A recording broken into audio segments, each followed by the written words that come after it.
माता जी, जैसे सुबह उठ के हम सोच लेते हैं कि हमें क्रोध नहीं करना, बहुत सोचते हैं, लेकिन फिर भी किसी न किसी बात पर क्रोध आ ही जाता है, ऐसा क्यों?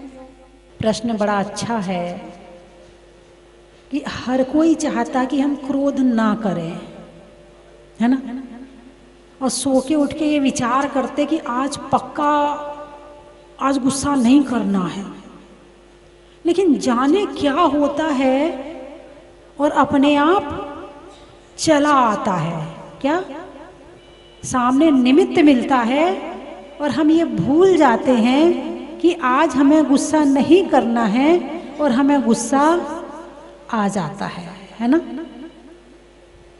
ऐसा क्यों होता है, हर कोई का प्रश्न है। कुछ चीजें होती हैं जो हमारे संस्कार में होती हैं, आदत में होती हैं, हैबिट में होती हैं, और जो चीज़ें आदत में, हैबिट में, संस्कार में होती हैं, उन कामों को हमें करना नहीं पड़ता है, हो जाता है। बात समझ में आई कि नहीं आई? जो चीज़ आदत में है, जैसे आपके घर में एक दीवार में घड़ी टंगी है और आपके दिमाग में आया कि आपको घड़ी देखना है, तो आपकी नज़र कहाँ जाएगी? उसी दीवार पर जाएगी। अब हुआ यूँ कि आप गए थे बाहर, या आपने ही सोचा चलो थोड़ा डायरेक्शन चेंज कर दूँ, तो घड़ी उठाकर दूसरी दीवार पर लगा दी। अब वो दीवार पर घड़ी लगा दी, अब आप कमरे में बैठे हैं, आपको याद आया कि आपको घड़ी देखना है, तो पहले नज़र कहाँ जाएगी? क्यों? अरे बोलिए ना, आदत है ना? ये होती है, ये आँखों को आदत पड़ी है, ऐसे ही मुख को आदत पड़ी होती है। जो शब्द नहीं बोलना चाहते हो वो भी मुंह से निकल रहा है, इसका मतलब जिसको गाली देने की आदत हो ना, वो नहीं भी चाहता है। कुछ लोग तो बिल्कुल पक्की बात बताऊं, मेरे पास आते नहीं है, दूर से ही हाथ जोड़ लेते हैं और दूर से ही चले जाते हैं, मेरे से कभी बातचीत नहीं करते हैं। उन्हें डर है। क्या डर है? कि उनके मुख से कुछ निकल ना जाए, क्योंकि उनका मुख पर कंट्रोल नहीं है। ऐसी आदत पड़ी है कि बिना चाहे, बिना जाने अनजाने में वो चीज़ उनके मुंह से निकलती है, इसलिए वो ऐसी जगह आने से डरते हैं। ऐसे ही क्रोध है, और ये क्रोध आज का नहीं है, अनंत काल का है। नरक में क्या किया था? क्रोध किया था। पशु गति में क्या किया था? क्रोध किया था। और अभी क्या कर रहे हैं? अभी भी चला आता है। भाई क्यों आ रहा है क्रोध? संस्कार। क्या? संस्कार। तो संस्कारों के कारण से होता है। किस कारण से? अनचाहे में भी क्रोध क्यों आता है? क्षमा तो करना पड़ती है, करने के बाद भी हम ध्यान नहीं रखते, या फिर क्षमा करने के बाद भी क्रोध को पकड़ के बैठे रहते हैं, क्षमा करने के बाद भी। लेकिन क्रोध बिना चाहे अनजाने में कभी भी हो जाता है। इसका मतलब है ये चीज़ हमारे रोम रोम में बसी है, क्रोध या क्षमा। अच्छा मुझे ये बताओ, क्रोध सिखाने के लिए कोई इंस्टीट्यूट है, कोई कॉलेज है, कोई स्कूल है? अरे बोलिए ना, आप लोग स्कूल कॉलेज तो गए हैं ना? कौन कौन गया है? अच्छे से हाथ उठाओ, फटाफट जल्दी से। भैया सबकी फ़ोटो लो। किस किस ने स्कूल में क्रोध करा है या कॉलेज गया है, वो हाथ उठाए। इधर वालों को छोड़ नहीं देना, हाँ सबके ले लो, ठीक है। अब आप अंग्रेजी पढ़ाई गई, सामाजिक शास्त्र पढ़ाया गया, राजनीति शास्त्र पढ़ाया गया, ऐसी इनमें से ऐसी कौन सी किताब है, कौन सा सिलेबस है जिसमें ये पढ़ाया गया हो कि क्रोध कैसे किया जाता है? अरे बोलिए ना, है कोई किताब? नहीं। किसी राइटर ने लिखी हो कि क्रोध कैसे किया जाता है? नहीं लिखी है, और फिर भी आ जाता है। एक छोटा सा बच्चा जिसने अभी बोलना नहीं सीखा, चलना नहीं सीखा है, ऐसा क्या है कि वो बच्चा भी क्रोध कर लेता है? इसका मतलब ये है कि ये कषाय अनंत काल की हमारे साथ में चली आ रही है। अब ये मनुष्य पर्याय ही ऐसी पर्याय है जिसमें हम उत्तम क्षमा धर्म को मना भी सकते हैं और पालन भी कर सकते हैं। नरक में उत्तम क्षमा धर्म नहीं मनाया जाता, 10 लक्षण पर्व स्वर्ग में नहीं मनाए जाते। कहाँ मनाए जाते हैं? हम मनुष्यों के द्वारा मनाए जाते हैं, और हम मनुष्यों के द्वारा पालन किए जा सकते हैं। तो क्षमा के द्वारा ही इस क्रोध पर विजय प्राप्त की जा सकती है। अब क्रोध 2 तरह का, आप घर में रहते हैं, यदि आप क्रोध करना छोड़ देंगे तो अनुशासन भंग हो जाएगा। घर में तुमसे कोई डरेगा नहीं, जिसके मन में जो काम आएगा वो करेगा, अपनी मर्जी से करेगा। और दूसरा क्रोध कि भाई नहीं करते तो काम चल जाता, ऐसा क्रोध ज़्यादा किया जाता है कि नहीं करते तो काम चल जाता। तो ऐसे क्रोध का त्याग करें कि नहीं करेंगे तो काम चल जाएगा। तो होने का कारण संस्कार है, और पुरुषार्थ हमारा त्याग करें तो धीरे धीरे हम इसे वश में कर सकते हैं। अब आप कहोगे जब अपने आप आ जाता है तो हम कैसे वश में करें? तो भगवान ने कैसे वश में किया था? जैसे क्रोध का अभ्यास किया है, ऐसे क्षमा का अभ्यास करो। तो जब क्षमा का अभ्यास ज़्यादा हो जाएगा तो क्रोध कम हो जाएगा और क्षमा ज़्यादा हो जाएगी, है ना। आप का बच्चा आपको चांटा मार दे तो आपको गुस्सा आता है क्या? अरे बोलिए ना, नहीं आता। और बड़ा बच्चा मार दे तो आता है। तो बच्चा तो वही है, वही बच्चा छोटा होता है, चांटा मार दे तो गुस्सा नहीं आता, और वही बच्चा बड़ा हो जाए और चांटा मार दे तो गुस्सा आ जाता है। पहले क्षमा थी, अब कहाँ चली गई क्षमा, है ना। तो ऐसे ही यदि हम अपने मन को शांत करने के लिए विचार पॉजिटिव सोचें तो काफ़ी गुस्सा कम हो जाता है ना। चलिए अगला प्रश्न। मेरा प्रश्न है कि अपने मन जैसी कोई भी बात नहीं होती, हर बार ऐसा होता है कि बहुत गुस्सा आता है कि मेरे मन जैसा नहीं हुआ, तो उसे कंट्रोल करने के लिए क्या करें? इंसान ये चाहता है जो मैं चाहूँ बस वो हो जाए, ठीक है ना।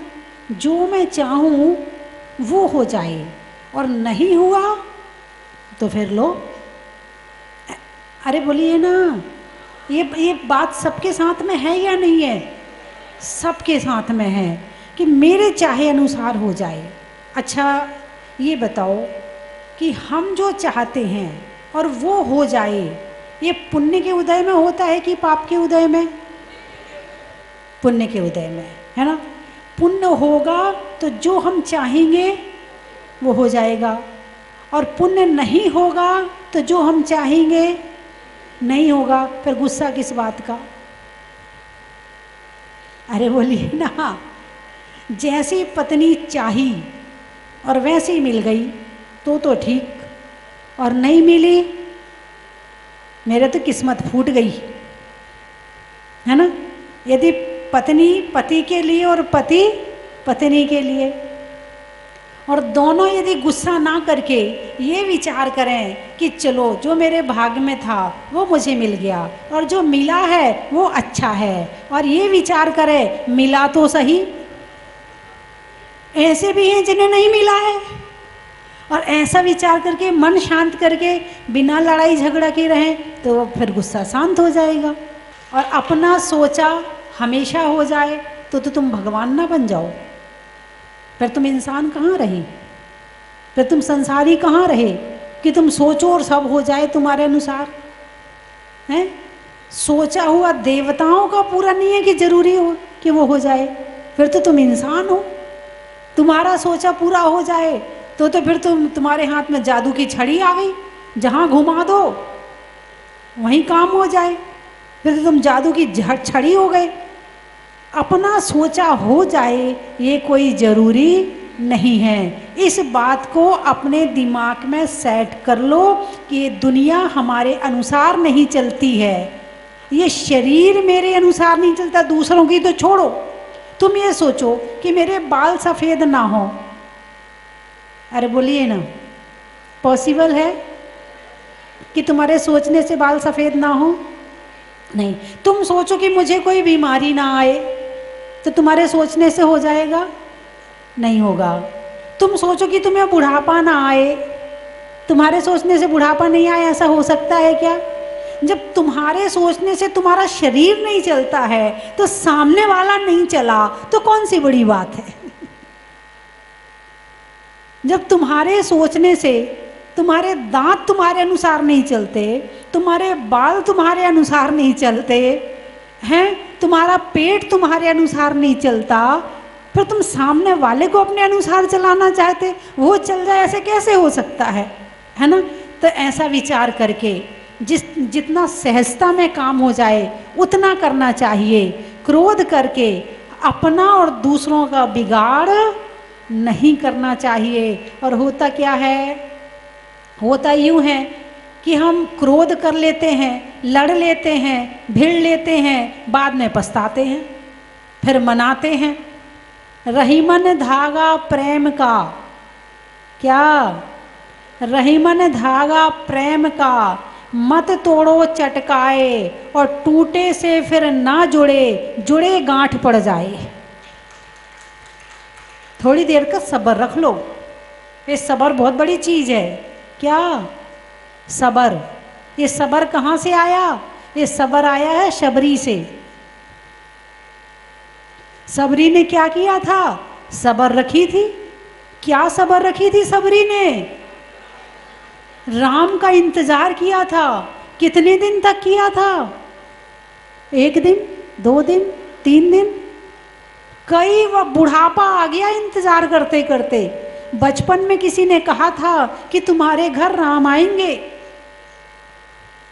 और 1 वर्ष नहीं, 2 नहीं, 10 नहीं, 20 नहीं, 50 वर्ष निकल गए होंगे, उसने फूल बिछाना नहीं छोड़ा। आएंगे, आएंगे, जरूर आएंगे। इतनी सब्र तुम्हारे अंदर है?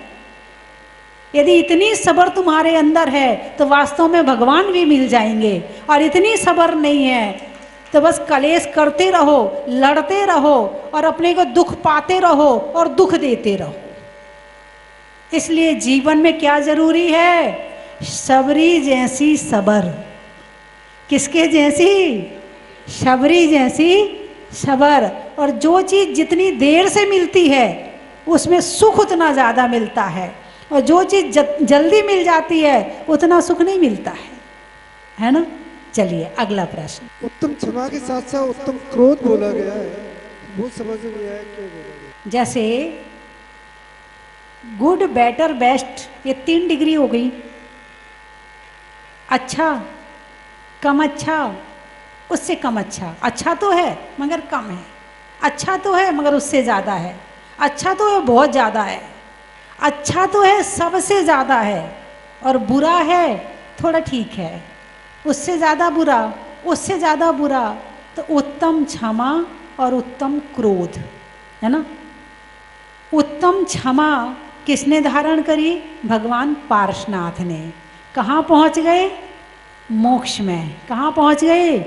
मोक्ष में। और 1 भव नहीं 10 भव तक क्षमा करी तो स्वर्ग जाते रहे। और उत्तम क्रोध किया था कमठ ने। उत्तम यानी क्वालिटी। उत्तम का मतलब यहाँ अच्छा नहीं है, उत्तम का मतलब सबसे ज़्यादा। उत्तम शब्द का मतलब अच्छा नहीं है, उत्तम का मतलब सबसे ज़्यादा। तो सबसे ज़्यादा क्रोध किसने किया? कमठ ने। तो पारसनाथ क्षमा के प्रतीक थे तो स्वर्ग जाते रहे, और कमठ क्रोध का प्रतीक था तो नरक जाता रहा। कभी भील बना, कभी ये बना, कभी शेर बना, कभी नाग बना। और जिन्होंने क्षमा करी वो स्वर्ग में इंद्र बनते रहे। आप किनके भक्त हो? अरे बोलिए ना, पारसनाथ के भक्त हो। देख लो एक बार, टटोल के देख लो खुद को, पारसनाथ के भक्त हो कि कमठ के भक्त हो। कहना भक्त तो पारसनाथ के हैं और काम, चलो 10 दिन के लिए असली भक्त बन जाओ, 10 दिन क्रोध नहीं करेंगे, केवल 10 दिन का नियम ले लो। कौन कौन ले सकता है कि 10 दिन गुस्सा नहीं करेंगे, चाहे कैसी भी परिस्थिति आए, बस गुस्सा नहीं करना। लाइट आए तो ठीक, नहीं आए तो ठीक, भोजन में अनुकूलता मिले तो ठीक, नहीं मिले तो ठीक, पड़ोसी ठीक मिल जाए, पूजा करने वाला तो ठीक, नहीं मिले तो ठीक। उठाइए हाथ, कौन कौन 10 दिन के लिए गुस्से का त्याग कर रहा है? 10 दिन के लिए मैं देख रही हूँ, मेरी नज़र सबकी तरफ है। कुछ लोगों ने हाथ नहीं उठाया है। हाँ, अभी कुछ लोगों ने हाथ नहीं उठाया। भाई साहब, आपने हाथ क्यों नहीं उठाया? धोती दुपट्टा वाले भाई साहब, आपने हाथ नहीं उठाया? हाँ, बहुत बढ़िया, ठीक है। कहाँ वाले रह गए? यूपी, हाँ यूपी वाले, उत्तम प्रदेश। बहुत बढ़िया, बिल्कुल गुस्सा नहीं करना। 10 दिन के लिए गुस्से का, जोर से बोलिए, गुस्से का त्याग, गुस्सा नहीं करना है। करके देखे तो सही कैसा लगता है कि सामने वाला हम पे गुस्सा कर रहा और हम खुद पे कंट्रोल कर रहे हैं, वो कैसे पॉसिबल है? इन 10 दिनों में देखें आप, है ना। चलिए अगला प्रश्न। माता जी, क्रोध का तो मूल है आना, और इंसान पर क्रोध बढ़ चढ़कर बोलता है, लेकिन जिस दिन से मेरे नेत्रों ने आपके दर्शन किए हैं, तो मैंने आपके अंदर 1% भी क्रोध होते हुए कभी देखा ही नहीं है। तो माता जी, आपने उस क्रोध पर कैसे विजय प्राप्त की है? हमें उसका वो संदेश और ज्ञान दें, जिससे हम भी अपने सभी यहाँ पे जो शिवरार्थी बैठे हुए हैं वो भी अपने क्रोध को ऐसे ही शांत कर लें और आपकी तरह हमेशा मुस्कुराते रहें। पहले मुझे भी बहुत गुस्सा आता था, बहुत आता था। किसी ने यदि काम नहीं किया, आ गया गुस्सा। किसी ने मेरी बात नहीं मानी, आ गया गुस्सा। यानी मुझे भी बहुत गुस्सा आपके जैसे आता था, ऐसा नहीं है, मुझे भी आपके जैसे गुस्सा आता था। फिर मैंने अपने गुरुजी को देखा, यदि कोई मेरे से एड़ा टेढ़ा प्रश्न पूछता तो मुझे गुस्सा आ जाता था। फिर एक दिन मैंने देखा कि हमारे गुरुजी हैं, उनसे एक व्यक्ति पता नहीं टेढ़े टेढ़े प्रश्न कर रहा है और गुरुजी बड़े शांत भाव से उत्तर दे रहे। मैंने कहा ये तरीका है। उस दिन से किसी के भी प्रश्न करने पर अब मैं गुस्सा नहीं करती। गुरुजी को देखा, एक बार मैंने देखा, मैंने बताया भी था कि बड़े गांव में विधान होना था और इंद्रगण तैयार होके आ गए गुरुजी को लेने के लिए। और जब मंदिर में गए, मैं साथ में थी, और जब वहाँ मंदिर में गए तो ना तो वहाँ टेबल लगी, ना वहाँ कोई व्यवस्था। मैंने कहा बस, मैंने शक्ल देखी गुरुजी की, बस अब गुस्सा आने वाला है, आने वाला है। गुरुजी को गुस्सा नहीं आया, उन्हें फटाफट कहा, इंद्रों से कहा चलो टेबल लगाओ। सबने फटाफट टेबल लगा दी। गुरुजी ने कहा चलो अभिषेक की सामग्री लेकर आओ, जल्दी से वो सामान आ गया। कुछ से कहा चलो जल्दी से सामग्री लगा लो, तो थाली बनी हुई रखी थी, सबने सामग्री बिछा ली और अभिषेक शुरू हो गया। ओहो, मैंने कहा ऐसे काम होता है और ऐसे गुस्सा नहीं होता है। फिर मैंने ये उनसे सीख लिया। और कुछ कारण, मैंने ज्योतिष पढ़ा है, यूज नहीं करती हूँ, अपने संतुष्टि के लिए पढ़ा है। जब सामने वाला जब गड़बड़ करता है तो मुझे लगता है कि इसके ग्रह नक्षत्र ऐसे हैं, इसका स्वभाव ऐसा है, इसलिए खुद को कंट्रोल नहीं कर पा रहा है। और मैं अपने मन को शांत करती हूँ और सामने वाले पे गुस्सा नहीं करती हूँ। और सबसे बड़ी बात, कर्म सिद्धांत पढ़ा है, जो करेगा सो भरेगा। मैं गुस्सा करके क्यों अपना कर्म बंद करूं? ऐसी भावना मन में आ जाती है और मेरा क्रोध चला जाता है। ऐसे कई तरह के विचार हैं और कई चीज़ें जीवन में, कुछ जो है कि अकल जो है बादाम खाने से नहीं, ठोकर खाने से आती है। क्या? अकल जो है बादाम खाने से नहीं, ठोकर खाने से आती है। तो कुछ चीज़ें उस तरह से आई हैं और ऐसे सब मिला जुला के, और जो आपने प्रश्न किया है, ख़त्म तो देखो अभी नहीं हो सकता है क्योंकि ये तो 10वें गुण स्थान में जाके खत्म होगा। लेकिन हाँ, बहुत कुछ अर्थ है कि क्रोध ना आए, चाहे संग वालों के साथ में हो, चाहे बाहर वालों के साथ में हो, चाहे कार्यकर्ताओं के साथ में हो, चाहे किसी के भी साथ में हो। प्रयास पूरा यही रहता है कि मुझे गुस्सा नहीं करना, और अकेले गुस्सा नहीं करना नहीं, अभिमान भी नहीं करना, और अकेले अभिमान नहीं, मायाचारी भी नहीं करना, और अकेले मायाचारी नहीं, लोभ भी नहीं करना, उन पर भी कंट्रोल करना। अकेले क्रोध नहीं, बाकी कषायों पर भी कंट्रोल करना। तो ऐसे कम हुआ है। सभी ने प्रश्न पूछे और भैया जी ने आपसे रहस्य उद्घाटन करवाया कि आपने कैसे क्रोध पर विजय प्राप्त करी है। तो मेरा प्रश्न क्षमा से संबंधित है कि क्षमा ज़्यादातर प्राय देखा गया है कि सभी जो है अपने मित्रों से ही क्षमा मांगते हैं, क्षमावाणी मनाते हैं। तो सभी मित्रों को, अपने रिश्तेदारों को संदेश भेजते हैं कि भैया हमने कोई भी जाने अनजाने में भूल हुई हो तो क्षमा करना। तो होता ये है कि मेरा जैसे मैं अपनी तरफ से प्रश्न पूछ रहा हूँ। 10 जने, मान लो 10 वर्ष में 10 जनों से मेरा जो है बैर भाव हुआ, कहा सुनी हुई, गृहस्थ जीवन है, काफ़ी कलेश भी हो जाता है।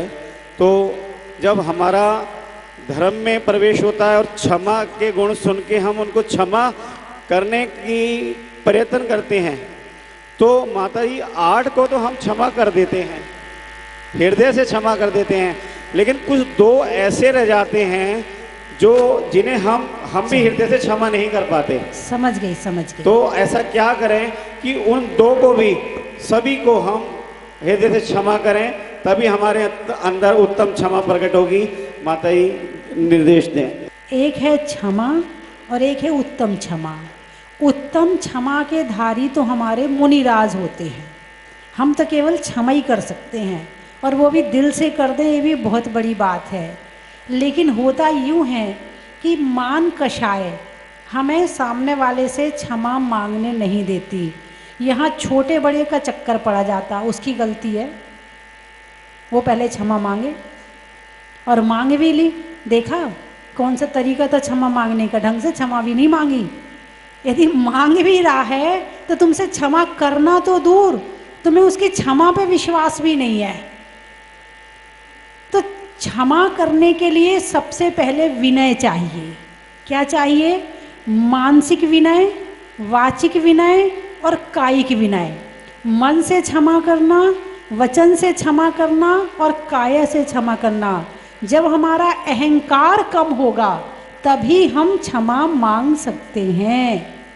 यदि अहंकार कम ना हो तो क्षमा मांग नहीं सकते हैं। इसीलिए क्रोध के साथ साथ अहंकार को भी कम करना है, झुकना। तो आप लोग जो हैं आपस में एक दूसरे से क्या करेंगे? जय जिनेंद्र क्या करेंगे? करेंगे कि नहीं करेंगे? एक दूसरे से जय जिनेंद्र करेंगे। और एक बात और बता दूं, अब 10 दिन आपको धर्म चर्चा के अलावा गृहस्थी की चर्चा नहीं करनी है। ऐसा हो सकता है क्या?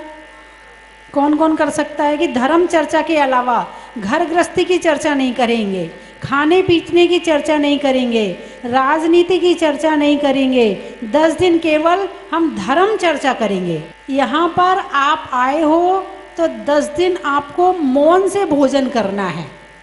हो सकता है क्या? देखो, हो सकता वाले हाथ उठाओ पहले तो।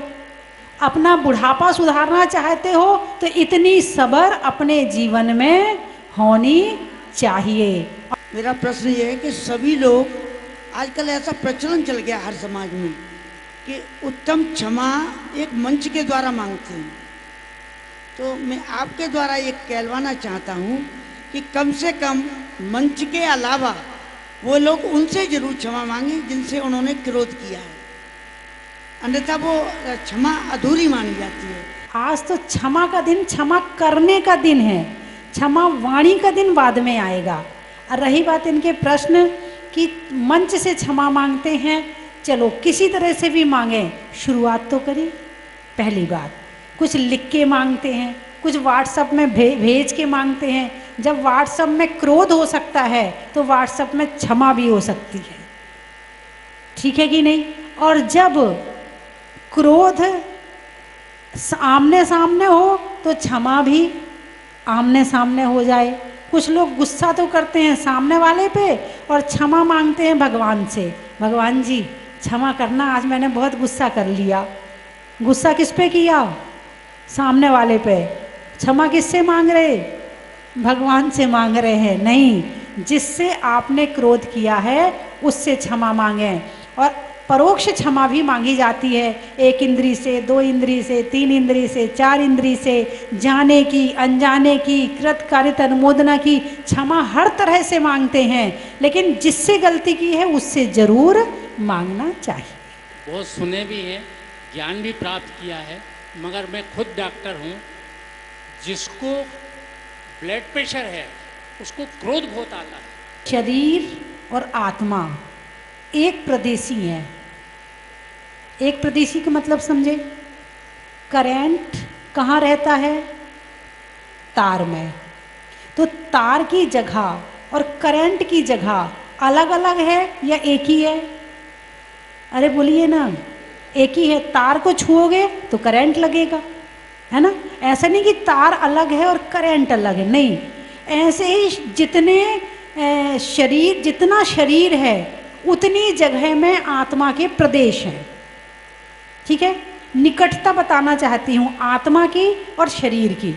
आत्मा और शरीर कितने निकट हैं कि जहाँ जहाँ शरीर है वहाँ वहाँ आत्मा के प्रदेश हैं। जब आत्मा कुछ करती है तो उसका प्रभाव शरीर पे पड़ता है, और जब शरीर कुछ करता है तो उसका प्रभाव आत्मा पे पड़ता है। जब क्रोध ज्यादा करते हैं तो ब्लड प्रेशर बढ़ जाता है। आपने यही कहा ना कि आपके पास जो मरीज आते हैं कि बीपी हाई वाले मरीज को क्रोध बहुत आता है, तो क्रोध में तेजी है, क्रोध में गर्मी है, और गर्मी की स्पीड तेज होती है। गर्मी की स्पीड तेज होती है, उस समय विचार भी बड़ी तेजी से घूमते हैं, बहुत तेज तेज, आवाज भी तेज तेज निकलने लगती है। सामान्य आदमी धीरे से बोलता है, गुस्से वाला आदमी चिल्ला के बोलता है, वो धीमे नहीं बोलता है। तो मन की स्पीड भी तेज हुई, वचन की स्पीड भी तेज हुई। अब जब मन और वचन की स्पीड तेज हो गई तो जो हार्ट की स्पीड है वो भी तेज हो जाएगी, और जो ब्लड चलने की स्पीड है वो भी तेज हो जाएगी। तो जो ज़्यादा क्रोध करता है उसे बीपी हाई होने की शिकायत जल्दी हो जाती है। तो अब आप इसकी दवाई पूछ रहे हैं, अब मैं आपसे पूछती हूँ, जब बीमारी का जो कारण है दवाई भी वही है। यदि बीमारी का कारण क्रोध है तो दवाई क्षमा है, क्रोध नहीं करना है। आप क्षमा करना शुरू करो, क्रोध आना बंद हो जाएगा। क्रोध आना बंद होगा, स्पीड सही रहेगी, चाहे शुगर की हो और चाहे ब्लड प्रेशर की हो। तो जो जो अपना बीपी ठीक रखना चाहते हैं तो क्या करना चाहिए? अरे बोलिए ना, क्रोध नहीं करना। जो अपनी शुगर ठीक रखना चाहते हैं तो क्रोध नहीं करना, किसी तरह की चिंता आदि नहीं करना। श्री 10 लक्षण महामंडल राथोत्सव क्रमे 2549 निर्माण संवत्सरे मासानंतम मासे भाद्रपद मासे शुक्ल पक्षे चतुर्थ्याम तिथौ मंगलवासरे पूज्य गणनीयारिका श्री स्वस्ति भूषण माता जी सत्संग सानिध्य कलश स्थापना करता समस्त परिवार के सुख शांति समृद्धि स्वास्थ्य लाभ मंगल कामना सर्वार्थ कार्य सिद्ध्यर्थम मंडल मध्य मंगल कलश स्थापना करोमि।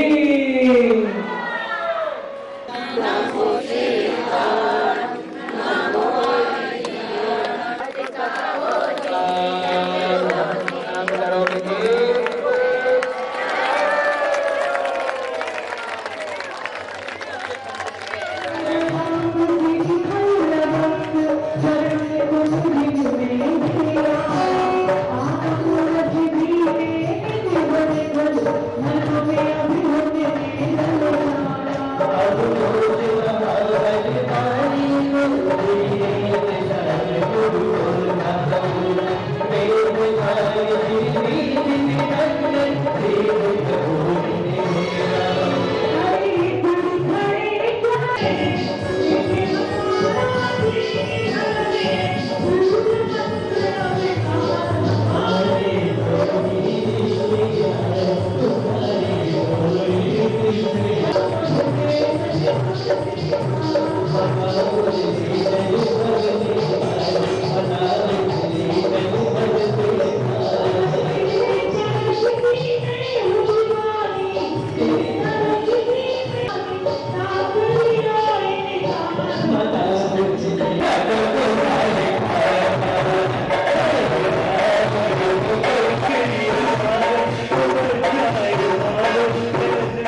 जय जिनेन्द्र बंधुओं, जैन धर्म के महान पर्व पर्वाधिराज पर्युषण महापर्व आने वाली 19 तारीख से 28 तारीख तक जहाजपुर वाले बड़े बाबा मुनीश्वरनाथ भगवान के मस्तक पर परम पूजनीय भारत गौरव गुरुमा गण्यारी का स्वस्ति भूषण माता जी की संगस्था छुल्लिका रत्मती माता जी के सत्संग पावन सानिध्य में अभिषेक शांति धारा, विधान और अन्य कई कार्यक्रम होंगे। आप यहाँ आए और बड़े बाबा के चरणों में बैठ करके भक्ति करें। अगर आप यहाँ नहीं आ सकते हैं तो आप अपने परिवार की ओर से अपने नाम से प्रतिदिन यहाँ पर शांति धारा करवा सकते हैं। एक विशेष सौभाग्य आपको मिलने जा रहा है।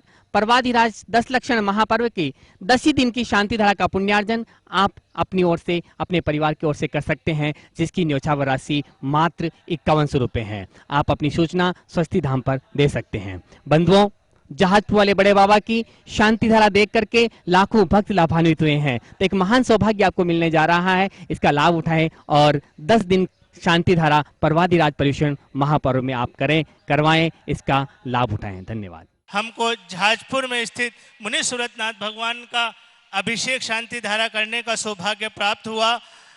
भगवान की प्रतिमा इतनी सुंदर है कि देखकर मन आत्मविभोर हो जाता है और ऐसा मन लगता है कि भगवान की ओर बार बार निहारते रहें, मन ही नहीं भरता।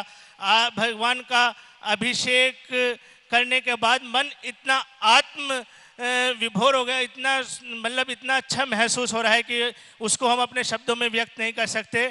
यह हमारे जीवन का आज बहुत ही अनमोल दिन है और आज सबसे बड़ा विशेष बात यह है कि आज पर्युषण पर्व का भी प्रथम दिवस है, उत्तम 6वां दिवस है। तो आज हमारे परिवार के लिए महापुण्य का उदय आया है कि आज भगवान का अभिषेक शांति धारा करने का हमें सौभाग्य प्राप्त हुआ है। भगवान की प्रतिमा देखकर तो मन ही नहीं भरता, बार बार भगवान से टकटकी लगाए रखने का मन करता है। धन्यवाद। कुशलगढ़ बांसवाड़ा जिले से निकले हैं सभी तीर्थ की यात्रा करने के लिए। कम से कम 10 तीर्थ की यात्रा करनी है और हस्तिनापुर में जाके हमें संपन्न करनी है और वहाँ से वापस जाना है। यहाँ पे हमें अभिषेक करके और शांति धारा मिली। हम अंधेश्वर पार्श्वनाथ से विनती करके निकले थे और वहाँ की भी आरती ले के निकले और यहाँ पे भी यही था कि हमें शांति धारा मिलेगी। कंचन की थाल को सजाओ रे आज, रत्नों की थाल को भर लाओ रे आज। आओ आओ करे रे गुणगान आरती भगवन की। आओ आओ करे गुणगान आरती भगवन की। आओ आओ करे रे गुणगान आरती भगवन की।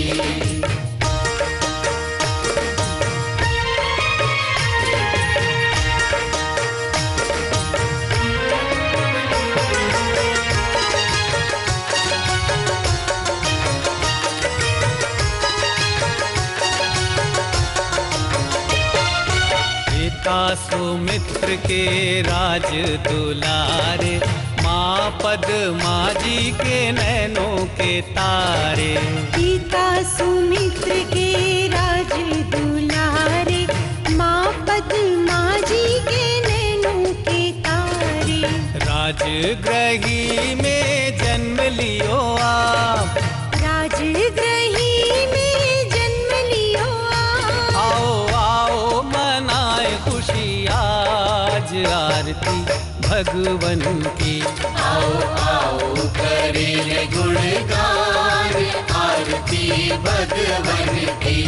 आओ आओ करे गुणगान आरती भगवन की।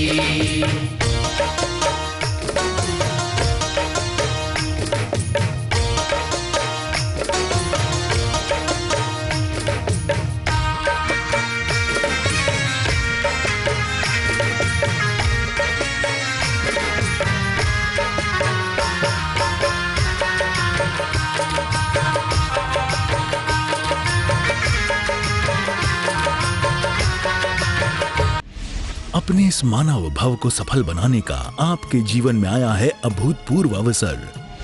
स्वस्ति धाम प्रणेत्री परम विदुषी लेखिका भारत गौरव आर्यका श्री स्वस्ति भूषण माता जी की पावन प्रेरणा एवं मंगल आशीर्वाद से मध्य प्रदेश की धन्य धरा पर स्थित सिद्ध क्षेत्र सोनागिर के पवित्र पर्वत पर बन रहा है भव्याति भव्य सहस्त्रकूट जिनालय। आप अपने व अपनों के नाम से एक प्रतिमा अथवा एक से अधिक प्रतिमाएं विराजमान कर सहस्त्र पुण्य के भागीदार बने। एक प्रतिमा की न्यौछावर राशि 1,11,000 रुपए मात्र। अपनी स्वीकृति प्रदान करने हेतु दिए गए नंबरों पर शीघ्र संपर्क करें।